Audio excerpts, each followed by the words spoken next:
Hi అండి, నమస్తే. Technology update అవుతుంది. యువతరం కూడా సైబర్ నేరాలకి పాల్పడుతున్న సిచ్యువేషన్ నెలకొంది ఈజీ మనీ కోసం. ఎందుకు సైబర్ నేరాలు పెరుగుతున్నాయి? గత సంవత్సరానికి ఈ సంవత్సరానికి కూడా సైబర్ నేరాలు ఎందుకు పెరిగాయి?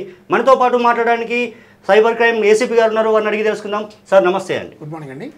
వరంగల్ కమ్యూనిస్టేట్ పరిధిలో కూడా సైబర్ నేరాలు గత సంవత్సరానికి పెరిగినాయి. ఈ సంవత్సరం కంపేర్ చేసుకుంటే 2022 to 23 ఎందుకు పెరిగినాయి? అసలు ప్రజలు కూడా ఎందుకు వాటిని వాళ్ళు కేర్ తీసుకోలేకపోతున్నారు? సైబర్ నేరాలు పెరగడం కారణం ఏంటంటే టెక్నాలజీ రోజు రోజుకు చాలా పెరుగుతుంది. దాన్ని యూజ్ చేసుకొని సైబర్ నేరస్తులు ఈజీగా పబ్లిక్ని డిసీవ్ చేయడానికి, మోసం చేయడానికి డిఫరెంట్ మోడస్ ఆపరెండీస్ అంటే డిఫరెంట్ వెరైటీస్ ఆఫ్ క్రైమ్స్ ఇందులో కనుక్కుంటున్నారు. అందులో ముఖ్యంగా ఏంటంటే ఇన్వెస్ట్మెంట్ ఫ్రాడ్స్ కానీ జాబ్ ఫ్రాడ్స్ కానీ, కేవైసీ అండ్ ఓటీపీ ఫ్రాడ్స్, తర్వాత ఈ హనీ ట్రాప్, తర్వాత sextortion and cyber stalking, cyber bullying, ఇవన్నీ సోషల్ ప్లాట్ఫామ్లో అయ్యే కామన్గా జరిగే నేరాలు. ఇప్పుడు ట్రెండింగ్లో ఉన్న క్రైమ్ ఏంటంటే ఇన్వెస్ట్మెంట్ ఫ్రాడ్స్ బాగా అవుతున్నాయి, జాబ్ ఫ్రాడ్స్ బాగా అవుతున్నాయి. వీటి మోడస్ ఆపరెండి ఏంటంటే ఏదన్నా ఒకటి మన ఫోన్కి ఒక యూఆర్ఎల్ కానీ ఒక మెసేజ్ కానీ వస్తుంది, వచ్చి మీరు నిరుద్యోగులా లేకుంటే ఏదన్నా బిజినెస్ చేయాలనుకుంటున్నారా, మీరు తక్కువ పెట్టుబడితో ఎక్కువ చాలా తొందరగా జస్ట్ 1-2 అవర్స్ రోజు కష్టపడ్డా కూడా మీరు రోజుకు 2,000 నుంచి 5,000 రూపాయలు సంపాదించుకోవచ్చు అని చెప్పేసి ల్యూర్ చేసేది ఏంటంటే అటువంటి మెసేజ్ అన్నీ వస్తుంటాయి. వాటి గురించి ఇప్పుడు నిరుద్యోగం ఎక్కువ ఉంది కాబట్టి యువతలో ఇంటికాడ కూర్చొని ఏదో ఒకటి మనం సంపాదించుకుందామని ఒక ఆశతోనో లేకుంటే దేనితోనో వీళ్ళు కనుక ఆ యొక్క ట్రాప్లో పడిపోతే వన్స్ ఒకసారి అందులో ఎంటర్ అయిన తర్వాత వాళ్ళు ఏంటంటే ఇన్వెస్ట్మెంట్ చేయమంటారు. ఏదైనా ఒక ప్రోడక్ట్ అమ్మమన్నా లేకుంటే ఒక 100 రూపాయలు పెట్టి ఒక ప్రోడక్ట్ కొంటే మీకు వెంటనే 300 రూపాయలు వస్తాయి. తర్వాత అదే ప్రోడక్ట్తో ఇంకొకరితో కొనిపిస్తే 500 వస్తాయని చెప్పి అదొక ఉంటుంది, అదొక మోడస్ ఆపరెండి. తర్వాత ఏదైనా జాబ్ కావాలి అని చెప్పేసి అనుకుంటే మీకు జాబ్ ఇస్తామని చెప్పేసి అక్కడనే ఆన్లైన్ ఇంటర్వ్యూస్ కండక్ట్ చేస్తారు. చేసే చిన్న ఈజీ క్వశ్చన్లు అడిగేసి మీరు సెలెక్ట్ అయిపోయారని చెప్పేసి ప్రాసెసింగ్ ఫీజు కట్టాలా, తర్వాత జాబ్ మీరు షూరిటీ కట్టాలని చెప్పేసి అట్లా మోసం చేస్తారు. వన్స్ అట్లా తర్వాత ఆ రకంగా ఇంకొక రకమైనది ఏంటంటే మన ఏదైనా ఒక యూఆర్ఎల్స్ అన్ని మనకు పంపించేసేసి వచ్చిన తర్వాత ఏదైనా ఒక చిన్న టాస్క్స్ ఇస్తూ అంటారు. ఆ టాస్క్లో ఏంటంటే యూట్యూబ్ వీడియోస్ కానీ తర్వాత హోటల్స్కి రేటింగ్ ఇవ్వడం లాంటివి కానీ చేస్తారు. అందులో మీరు చేయాల్సిన పని ఏమి ఉండదు. ఆ టాస్క్ ఏంటంటే ఒక వీడియో ఇస్తే ఆ వీడియోకి లైక్ చేయాలా, చేసి దాని స్క్రీన్ షాట్ పెట్టాలా. ఇట్లా చేసినప్పుడు వాళ్ళకి నిజంగానే వీళ్ళు చేయగానే దానికి ఒక్కొక్క లైక్ 150 రూపాయలు చొప్పున అట్లా 300, 500 అట్లా ఇవ్వడం జరుగుతుంది. చేసేసరికి వీళ్ళు ఆటోమేటిక్గా నమ్ముతారు. నమ్మిన తర్వాత ఇందులో టాస్క్లలో మళ్ళీ అవి ఉంటాయి అనమాట. ఏంటి లెవెల్స్ ఉంటాయి. First level, second level, third level. First level ఈజీగా ఉంటుంది, 300కి 500 ఇస్తారు, 300, 500, 1000 రూపాయలు దాకా వస్తుంది. సెకండ్ లెవెల్లో ఏంటంటే వీళ్ళు ఇన్వెస్ట్మెంట్ చేయమంటారు. ఒక 500 మీరు ఇన్వెస్ట్ చేయండి, ఇన్వెస్ట్ చేస్తే మీకు 1000 రూపాయలు వస్తాయండి అనగా వీళ్ళు చేస్తారు. నిజంగానే 1000 రూపాయలు వస్తాయి. ఆ 1000 రూపాయలు కూడా మనం డ్రా చేసుకోవచ్చు ఈజీగా.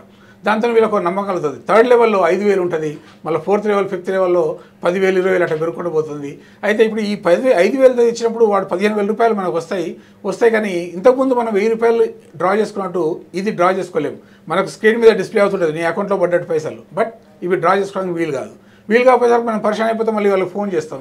చేసేటప్పుడు ఇప్పుడు మీరు నెక్స్ట్ లెవెల్ ఆడితే అప్పుడు ఇవి కలిపి ఒకసారి చేసుకుంటుంటారు. మళ్ళీ నెక్స్ట్ లెవెల్ ఆడతాం. అప్పుడు 40,000 రూపాయలు స్క్రీన్ మీద మీరు ఎర్న్ చేసినట్టు చూపిస్తారు. 40,000 రూపాయలు రాకుండా మళ్ళీ మనకి ఫోన్ చేస్తే మీకు కేవైసీలో ప్రాబ్లం ఉంది, మీ అకౌంట్లో ప్రాబ్లం ఉంది, అది అని లేనిపోయిన సాకులు అని చెప్తుంటారు. చెప్పి ఇది రిజాల్వ్ చేయాలంటే మరి ఇంకో లెవెల్ ఆడండి, అప్పటికి అన్నీ వచ్చేస్తాయని చెప్పి అట్లా చేస్తుంటారు. మన గేమ్లోకి వెళ్ళి బయటికి పోనివారు. తర్వాత గేమ్లోకి వెళ్ళి మన ఎక్కువ ఏమంటారు దాన్ని ఆ గేమ్లోకి వెళ్ళి బయటికి రాకుండా చూస్తుంటారు అనమాట. వాళ్ళ మాటల చాతుర్యంతోనే చేస్తుంటారు. అందులో చాలామంది అట్లా డబ్బులు పోగొట్టుకుంటున్నారు. ఇప్పటికి కూడా వరంగల్ జిల్లాలో రీసెంట్గా ఒక కేసు చూస్తున్నాం. ఫ్లైట్ టికెట్ ఏజెన్సీ ఇప్పిస్తామని చెప్పేసి సుమారు 37 లక్షల రూపాయలు ఖాళీ చేస్తారు. అదే చెప్తున్నాం మేము కూడా. ఇంతకుముందు కూడా చాలామంది ఎక్కడ అవేర్నెస్ ప్రోగ్రామ్స్ అయినా కూడా చెప్తున్నాం.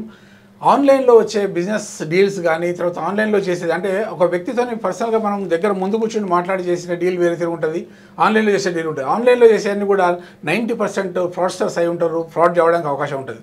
కాబట్టి మీ అందరి విజ్ఞప్తి చేసేది ఏంటంటే ఆన్లైన్లో మనం పెట్టుబడులు ఏది పెట్టినా కూడా అది ఎప్పటికైనా డేంజరే. అది మనకు కావాలంటే మనం పర్సనల్గా వెళ్ళాలా, ఆ కంపెనీ దగ్గర పోవాలా, ఆ కంపెనీ హెడ్తో మాట్లాడాలా, వాళ్ళ ఆఫీస్ అవన్నీ చూడాలా, అప్పుడు మాత్రమే పెట్టుబడి. ఈ విషయంలో మీరు చెప్పే దాంట్లో మొత్తం ఆన్లైన్లోనే పేమెంట్స్ జరిగినాయి. లక్షల రూపాయల పేమెంట్ ఆన్లైన్లో జరిగింది. అవతల వ్యక్తి ఎవరు మాట్లాడుతారు నేను కదా కనీసం వీళ్ళకి ఫేస్ కూడా తెలియదు, జస్ట్ మెసేజ్ల మీదే నడిచింది. కాబట్టి వీళ్ళు ఖచ్చితంగా ఇట్లా మోసపోవడానికి అవకాశం ఉంది. మ్యాక్స్ రోడ్ మీద ఒక బెగ్గర్కే 10 రూపీస్ ఇవ్వలేని వాళ్ళు అన్నోన్ పర్సన్కి ఎలా వాళ్ళు లొంగిపోతున్నారు అవకాశం? దీంట్లో చాలా ఉందండి. ఇప్పుడు అవసరం ఫ్రాడ్స్టర్స్ వాళ్ళు వెల్ ఎడ్యుకేటెడ్ అయి ఉంటున్నారు, వాళ్ళకి అన్ని లాంగ్వేజ్ మీద మంచి పట్టు ఉంటుంది, తర్వాత వానికి అన్ని రకాలుగా నాలెడ్జ్ ఉంటుంది అనమాట. ఒక కామన్ వ్యక్తిని వాళ్ళు ఈజీగా మోసం చేయగలుగుతారు. అన్ని లేనిపోయిన విషయాలన్నీ బ్యాంక్ సంబంధించిన రూల్స్ చెప్పి కానీ, తర్వాత మిగతా వాడు ఏ దాని మీద అయితే ఇన్వెస్ట్ చేస్తున్నారో దానికి సంబంధించిన ఆ మోడస్ ఆపరేటింగ్కి సంబంధించిన పూర్తి నాలెడ్జ్ వాళ్ళకు ఉంటుంది. ఖచ్చితంగా వాళ్ళు మనం జరిగిన అన్ని ప్రశ్నలకు సమాధానాలు ఉంటాయి వాళ్ళ దగ్గర. కాబట్టి వాటికి అందుకే ఏంటంటే అన్నోన్ పర్సన్తో మనం అన్నెసరీ చాటింగ్ కానీ, తర్వాత బిజినెస్ డీల్స్ కానీ, తర్వాత జాబ్ ఆఫర్స్ కానీ ఇవి కూడా మనం యాక్సెప్ట్ చేయదు. మనం యాక్సెప్ట్ చేయడం అంటే మనం మోసం అంటే లెక్క. సోషల్ మీడియా ప్లాట్ఫామ్స్ ఏవైతే ఇన్స్టా, ఎఫ్బి వాటిని కూడా హ్యాక్ చేస్తున్నారు. హ్యాక్ చేసి వాళ్ళకి వెళ్ళి మెసేజ్లు పెడుతున్నారు. అది మనం సోషల్ మీడియాలో చూస్తున్నాం. ఎస్, ఇందులో కూడా రెండు రకాలుగా ఉంటుంది. ఒకటి ఏంటంటే ముఖ్యంగా ఈ అమ్మాయిలకు స్త్రీలకు సంబంధించిన సోషల్ మీడియా ప్లాట్ఫామ్స్ అన్నింటిలో కూడా వీళ్ళందరూ కూడా వాళ్ళ ప్రొఫైల్ లాక్ చేసుకోవడం వల్ల వాళ్ళ అది హ్యాక్ చేయడం జరుగుతుంది. చేసి వాళ్ళని ఏంటంటే దీన్ని సైబర్ స్టాకింగ్, సైబర్ బుల్లింగ్ అంటారు, సెక్స్టార్షన్ అని కూడా అంటారు. అంటే మమ్మల్ని ఎక్స్టార్షన్ అంటేనేమో మనం ఒక వ్యక్తిని బెదిరించి అది చేసి బ్లాక్మెయిల్ చేసి పైసలు గురించి దాన్ని ఎక్స్టార్షన్ అంటారు. దీన్ని సెక్స్టార్షన్ ఏంటంటే ఈ పైసల గురించి సమయంలో పైసలు వాళ్ళ దగ్గర లేకపోతే కనీసం వాళ్ళని మనం లోబర్చుకోవడం, తర్వాత వాళ్ళతో అన్డ్యూ అడ్వాంటేజ్ తీసుకోవడం లాంటివి చేస్తుంటారు. కాబట్టి వీటన్నిటి కూడా గురి కాకుండా ఉండాలంటే ప్రతి ఒక్కరు సోషల్ మీడియా ప్లాట్ఫామ్ది ప్రొఫైల్ లాక్ చేసుకోవాలా.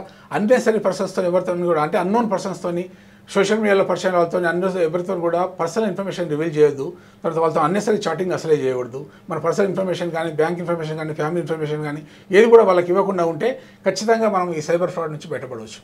ఇటీవల కూడా మనకు కాల్ వస్తుంది, మ్యాక్సిమం అది బ్యాంకుకు సంబంధించిన కాల్ అని చెప్పేసి అంటారు. మీ నేమ్ కన్ఫర్మ్ చేయండి అంటారు. కన్ఫర్మ్ చేయగానే మీ పేరు అవును అండి అని చెప్పగానే అమౌంట్ కట్ అయిపోతుంది.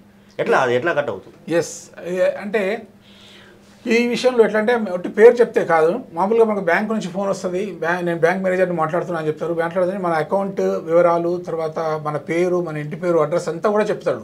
చెప్పినప్పుడు ఆటోమేటిక్గా ఇక్కడ ఉన్న విక్టిమ్ అవన్నీ నమ్ముతాడు. ఎందుకంటే మన పేరు కానీ, మన అకౌంట్ నెంబర్ కానీ ఇవన్నీ కూడా వాళ్ళకి తెలిసే అవకాశం లేదు వేరే వ్యక్తులకు.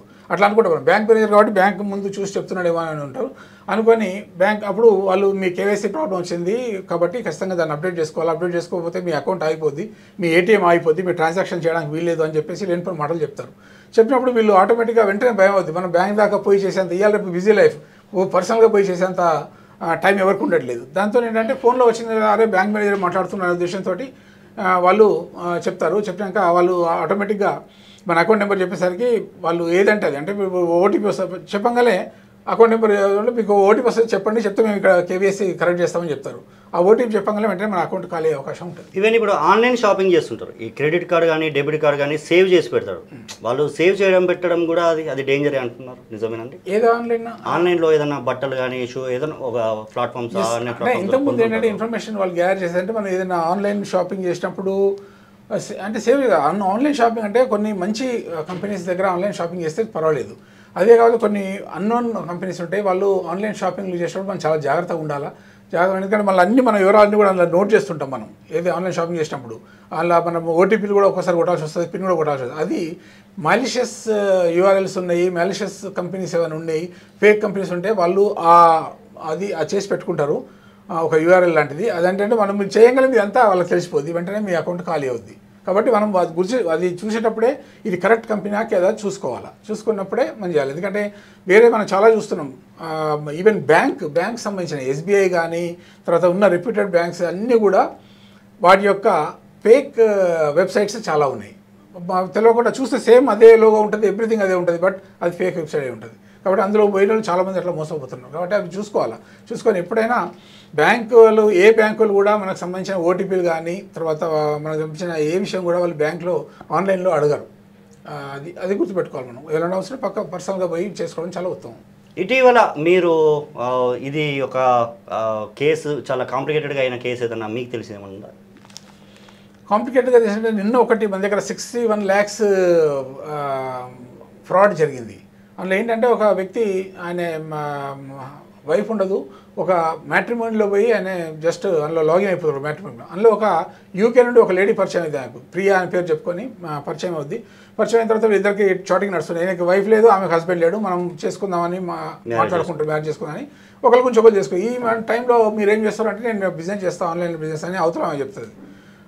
చెప్తే నేను సరే అని ఈయన ఏం చేస్తారంటే ఇట్లా నేను క్రిప్టోలో చేస్తున్నా 1 lakh పెడితే 2 lakhs 3 lakhs వస్తాయని చెప్పుకుంటూ ఆయన స్క్రీన్ షాట్లు పంపించడం మొదలుపెట్టింది. నేను దీనిలో ఇంత ఇన్వెస్ట్ చేసిన 1 lakh వెంటనే 2 lakhs వచ్చినాయి, తర్వాత 5 lakhs వచ్చాయి, 10 lakhs వచ్చాయి, మీరు కూడా పెట్టండి, ఎట్లాగో మనం కాబోయే లైఫ్ పార్ట్నర్సే కదా అని చెప్తే ఈయన పాపం నమ్మేసి ఆ అమ్మాయి ఎవరో తెలియదు, ఆయన ఫోటో ఫోటో అయితే చూశారు బట్ లైవ్ చూడలేదు ఆమెను, ఆ ఫోటో అవునదో కాదో కూడా తెలియదు. జస్ట్ ఓన్లీ దాని మీద 49 lakhs లోన్ తీసుకొని 49 lakhs లోన్ ప్లస్ ఈయన దగ్గర ఉన్నాయి, మొత్తం 61 lakhs ఇన్వెస్ట్ చేసిండు. మ్యాట్రిమోనీకి వెళ్ళాడు, వాళ్ళు ఇద్దరి డీటెయిల్స్ అయితే వాళ్ళ దగ్గర ఉంటాయి, మరి వాళ్ళ దగ్గర ఎవిడెన్స్ ఉందా అంటే వాళ్ళు ఎట్లా అన్నోన్ పర్సన్ అని ఎట్లా డీటెయిల్ ఎవరైనా ఇవ్వచ్చు. ఇప్పుడు మీరు కూడా వేరే పేరు మీద ఎన్నో డీటెయిల్స్ ఇవ్వచ్చు మ్యాట్రిమోనీకి, వాళ్ళు ఏం వెరిఫై చేసుకోరు, వాళ్ళకి ఇంత ఫీజు కట్టేసి మీరు ఫోటో పంపిస్తే అది వేసేస్తారు, మీరు ఎవరు ఏంది అని ఏం వెరిఫై చేయరు కదా. అది మీరు కరెక్ట్ ఇన్ఫర్మేషన్ ఇచ్చిండ్రా ఫాల్స్ ఇన్ఫర్మేషన్ కూడా తెలియదు వాళ్ళకు, మీరు ఇచ్చిన ఇన్ఫర్మేషన్ అలా డిస్ప్లే చేస్తారు. ఒక సైబర్ కేసు మీ దగ్గరికి వస్తుంది, మ్యాక్స్ బాధితుడు మీకు అప్రోచ్ అవుతాడు, కాల్ చేస్తాడు, మీరు ఎట్లా ఫ్రాడ్ని ఎట్లా ట్రేస్ చేస్తారు? ఫ్రాడ్ చేయడానికి మనకు ఒక 3 ఉంటాయి. ఏంటంటే ఫస్ట్ ఒకటి ఆ ఫోన్ నెంబర్, తర్వాత బ్యాంక్ అకౌంట్, తర్వాతనేమో వీళ్ళు పంపించిన యూఆర్ఎల్స్ కానీ, తర్వాత ఏదైనా వెబ్సైట్ అడ్రస్ కానీ, ఏదైనా ఇంటర్నెట్ సంబంధించింది ఏదైనా కూడా ఈ 3 కూడా మనం ట్రై చేయడానికి అవకాశం ఉంటుంది. ఫోన్ నెంబర్ అంటే ఫోన్ నెంబర్ చేస్తే మనం ఆ క్యాప్ ఫామ్ తీసుకుంటాం, అలా ఫోన్ నెంబరు దానికి సంబంధించిన ఆధారం అన్నీ దొరుకుతాయి. అట్లా అయినా ఇట్లా కూడా కాకుండా కూడా ఇప్పుడు ఫ్రాడ్స్టర్స్ ఏం చేస్తారంటే ఫోన్ నెంబర్స్ కూడా ఎవరితో వేసుకుంటారు. ఇప్పుడు ఇన్వెస్ట్మెంట్ మన ఫైనాన్షియల్ ఫ్రాడ్ చేసేవాడు యాక్చువల్గా ఒక ఫ్రాడ్స్టర్ రాజస్థాన్లో ఆపరేట్ చేస్తుంటే వాడే ఫోన్ తమిళనాడులో ఉన్న ఒక బెగ్గర్దో ఒక కూలీ వ్యక్తితో అయి ఉంటుంది. కాబట్టి మనం అది కూడా అంత ఇబ్బందికరమైన సైబర్ ఇన్వెస్టిగేటర్లు. కాబట్టి ఇవన్నీ గుర్తుపెట్టుకోవాలి, ఎందుకంటే సైబర్ క్రైమ్ అనేది అంత ఈజీగా మనకి ఇంకోటి అఫెండర్ మనకి దగ్గర ఉండాల్సిన అవసరం లేదు. ఈవెన్ పాకిస్తాన్లో కూర్చొని చేయొచ్చు, బంగ్లాదేశ్లో కూర్చొని చేయొచ్చు, నేపాల్లో కూర్చొని చేయొచ్చు.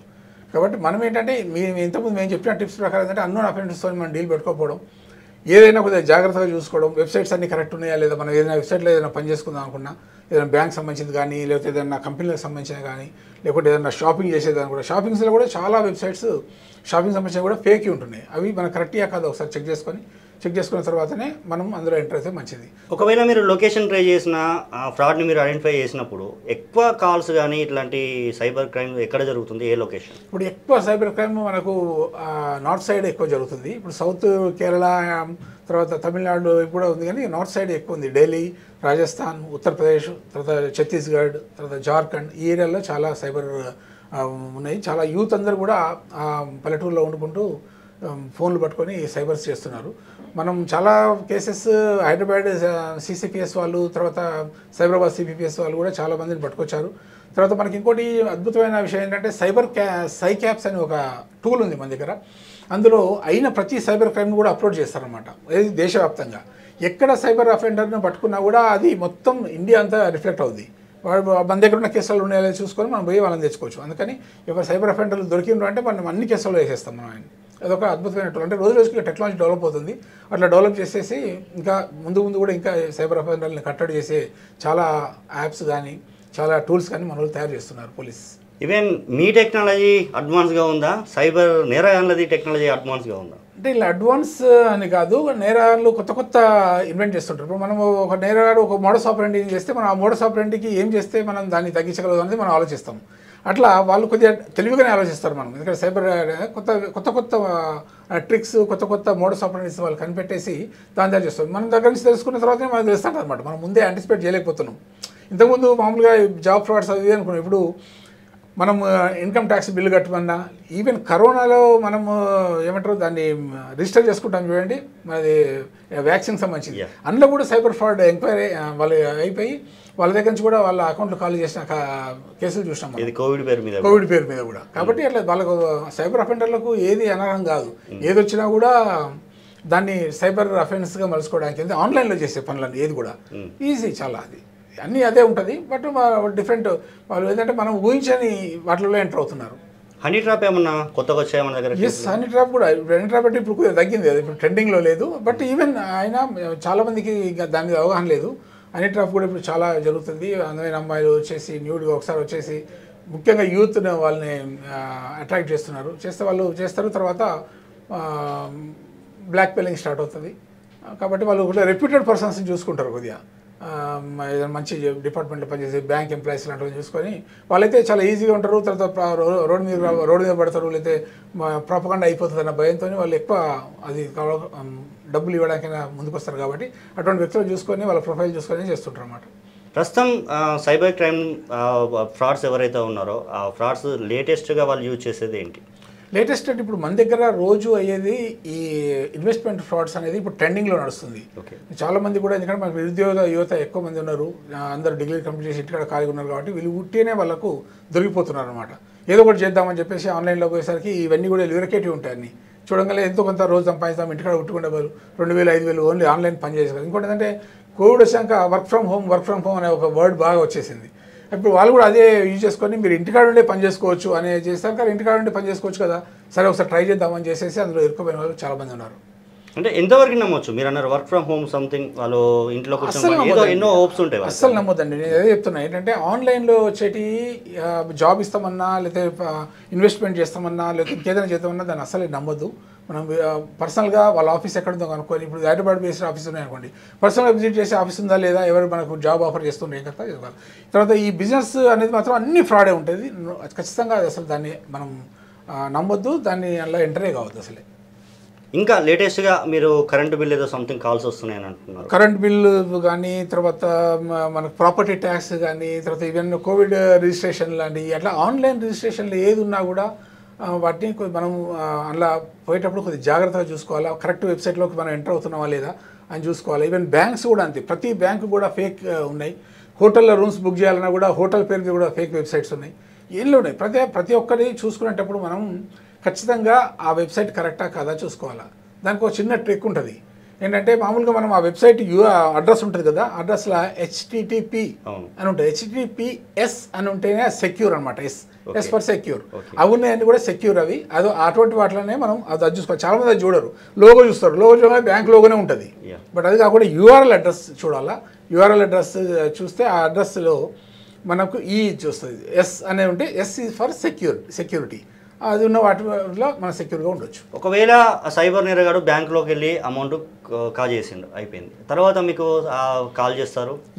కాల్ చేసినాక అమౌంట్ రీఫండ్ అవుతుందా, అయ్యే అవకాశం? Good question. ఇదేంటంటే అందరికి మేము ఎప్పుడు కూడా మా సైబర్ దాంట్లో చెప్పేది ఏంటంటే, అఫెన్స్ జరిగిన విత్ ఇన్ షార్ట్ పీరియడ్, వీలైనంత తొందరలో మనకి ఇప్పుడు మనం ఐడెంటిఫై చేస్తాం, నా అకౌంట్లో కూడా డబ్బులు పోయినాయని, వెంటనే వీలైనంత తొందరలో మనం దాన్ని 1930 అనేది సైబర్ క్రైమ్ హెల్ప్ లైన్. అది 24 hours పనిచేస్తూనే ఉంటుంది, ఒక కాల్ సెంటర్ లెక్క ఉంటుంది. ఖచ్చితంగా దానికి కాల్ చేయాలా. కాల్ చేసేసి మన జరిగిన ఫ్రాడ్ వాళ్ళకి చెప్పగానే వాళ్ళు వెంటనే వాళ్ళ దగ్గర ఒక టూల్ ఉంటుంది అనమాట. అందులో మొత్తం మన అకౌంట్ అవన్నీ అప్లోడ్ చేసేసి పంపిస్తే అన్ని బ్యాంకులకు వెళ్ళిపోద్ది.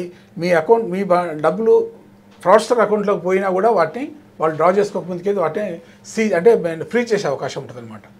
దాన్ని పుట్ ఆన్ హోల్డ్ అంటారు. పుట్ ఆన్ హోల్డ్ అయిందంటే ఆ డబ్బులు అయింది, అక్యూజ్డ్ దొరికినా దొరకపోయినా డబ్బులు మాత్రం పోకుండా మనం కాపాడవచ్చు. అదేంటంటే చేయాల్సిన పని ఏంటంటే తొందరలో, వీలైనంత తొందరలో 1930 అనేది ఇప్పుడు అది హెల్ప్ లైన్ అనమాట. త్రూఅవుట్ ఇండియా ఎక్కడ చేసుకోవచ్చు, మనం ఎక్కడి నుంచి కాల్ చేయొచ్చు. అది టోల్ ఫ్రీ నెంబరు. 1930 కాల్ చేసేసి మనం చెప్తే మొత్తం వాళ్ళే మన ఇన్ఫర్మేషన్ అంతా తీసుకొని వాడు మనకు మన కంప్లైంట్ రిజిస్టర్ చేసుకొని మనకు అక్నాలెడ్జ్మెంట్ ఇస్తారు.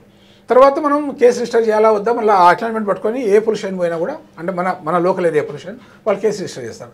ఇప్పుడు మీరు అన్నారు అకౌంట్ ఫ్రీ చేస్తాం, అమౌంట్ ఇమీడియట్లీ మీ దగ్గర నుంచి డ్రా కాగానే వాళ్ళు కంప్లైంట్ చేస్తారు, ఫ్రీజ్ అవుతుంది. ఫ్రీజ్ అయిన అకౌంట్ ఏదైతే ఉందో కంప్లీట్గా వాంది క్లోజ్ చేయలేరా మీరు? చేయరాదు. అదే చెప్తున్నాను నేను. ఇప్పుడు సైబర్ అనేది వాడంతా తెలియదు, వాడి అకౌంట్ తెచ్చుకోరు కదా.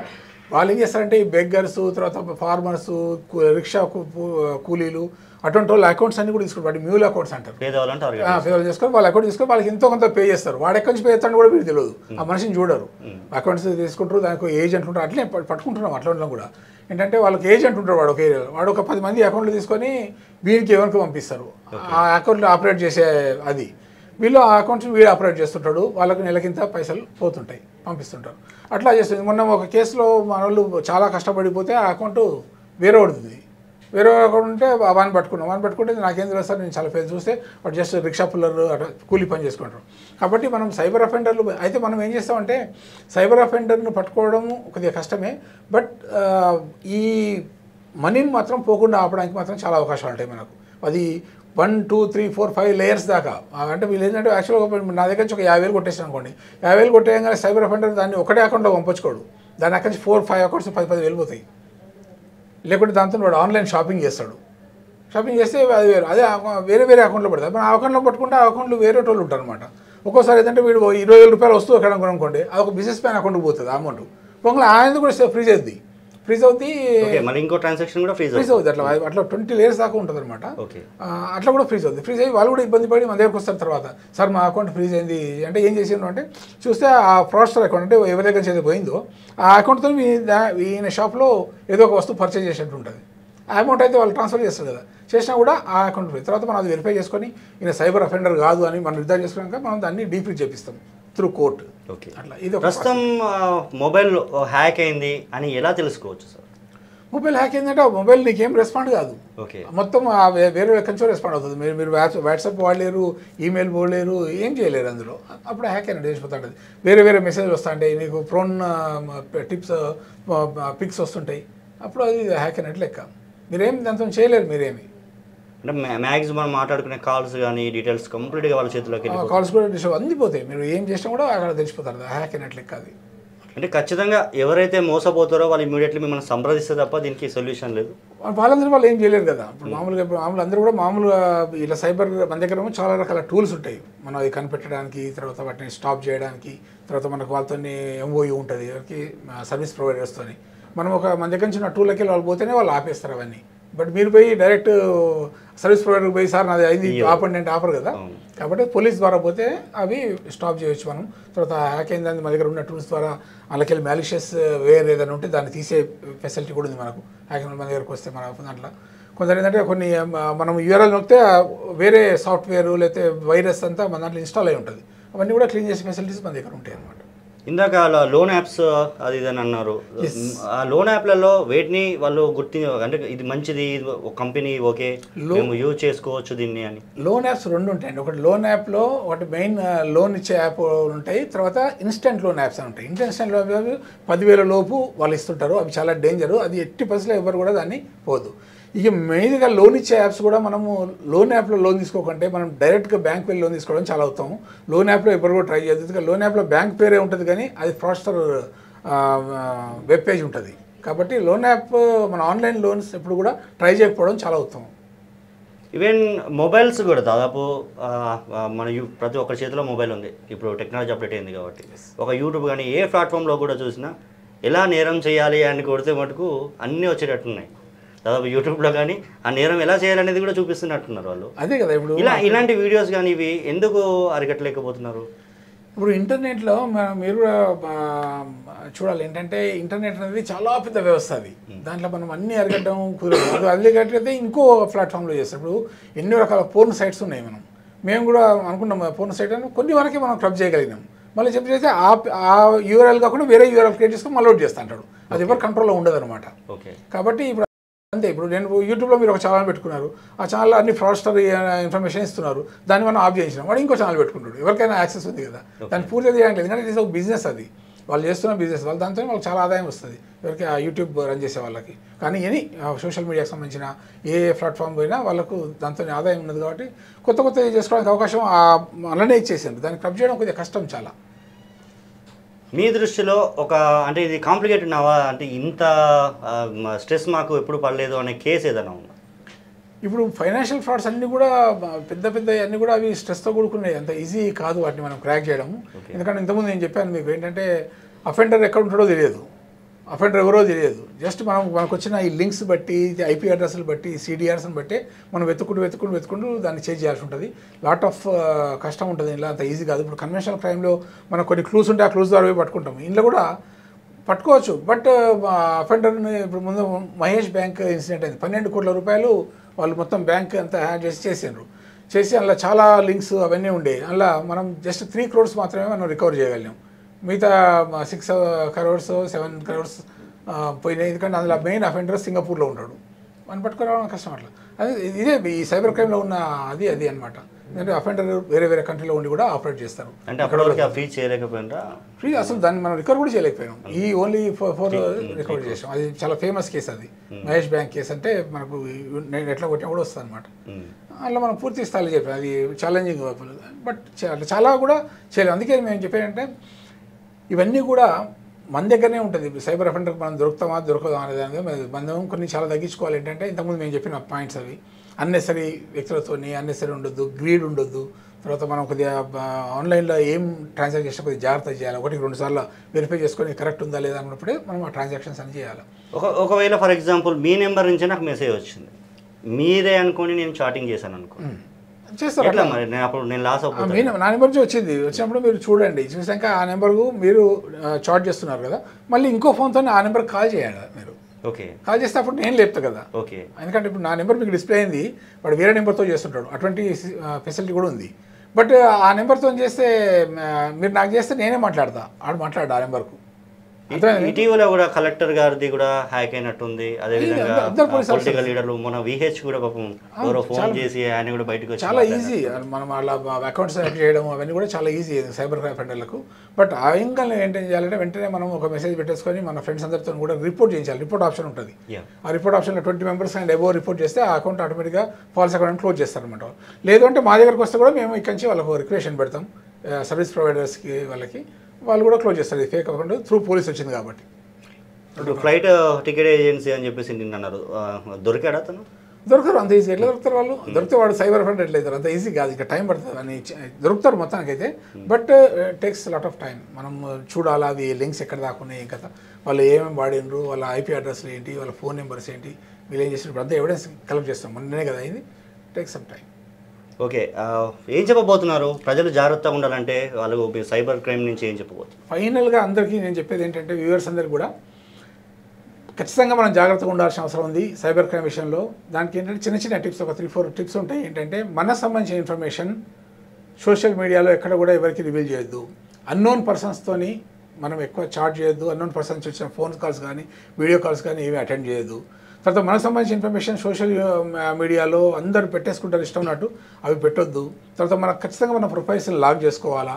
తర్వాత అన్నోన్ వ్యక్తులు ఎవరైనా సోషల్ మీడియాలో కానీ లేకపోతే సెల్ ఫోన్లో కానీ నెట్లో కానీ మనకు జాబ్ ఆఫర్స్ కానీ బిజినెస్ ఆఫర్స్ కానీ ఇస్తే మనిషి తెలియకుండా వాళ్ళతో ఇటువంటి డీల్స్ ఏది కూడా చేయొద్దు. చేసిందంటే మనం అందులో ఇరుక్కుపోయినట్టే. ఈ 3 టిప్స్ కనుక మీరు ఖచ్చితంగా పాటిస్తే సైబర్ అఫెన్స్కి మనం గురిగాము. ఒకవేళ అలా గురైనా కూడా ఇమీడియట్లీ హెల్ప్. ఒకవేళ అయినా పొరపాటున గురైనా కూడా మనం ఏంటంటే ఖచ్చితంగా 1930 అనేది సైబర్ హెల్ప్ లైన్. ఇది ఎవరైనా ఎక్కడి నుంచైనా ఫోన్ చేయొచ్చు, చేసేసి వాళ్ళ కంప్లైంట్ చేయొచ్చు. ఒకవేళ సైబర్ హెల్ప్ లైన్కు తాకిడి ఎక్కువైపోయి ఒకవేళ మనకు గలవకపోతే కొద్దిసేపు వెయిట్ చేయండి. అయినా గలవకపోతే మనకు cybercrime.gov.in అనే ఒక వెబ్సైట్ ఉంది. ఆ వెబ్సైట్లో కూడా మనం లాగిన్ అయ్యి మనం కంప్లైంట్ ఫైల్ చేయొచ్చు. రైట్, మనం చూస్తున్నాం మొబైల్ మన చేతిలో ఉందని చెప్పేసి ఏది లింక్ వచ్చినా ఓపెన్ చేసే మటుకు మీ అకౌంట్లో పైసలు అయితే గుళ్ళ అవుతున్నాయని చెప్పేసి ఏసీబీ గారు చెప్తున్నారు. ఇకనైనా జాగ్రత్తగా ఉండండి. సైబర్ నేరగాన్లు రోజుకు అప్డేట్ అవుతున్నారు. మనం ఎలా అప్డేట్ అవుతున్నామో టెక్నాలజీ ఎంత అప్డేట్ అవుతుందో వాళ్ళు కూడా అంతే అప్డేట్ అవుతున్నారు. దయచేసి కేర్గా ఉండండి.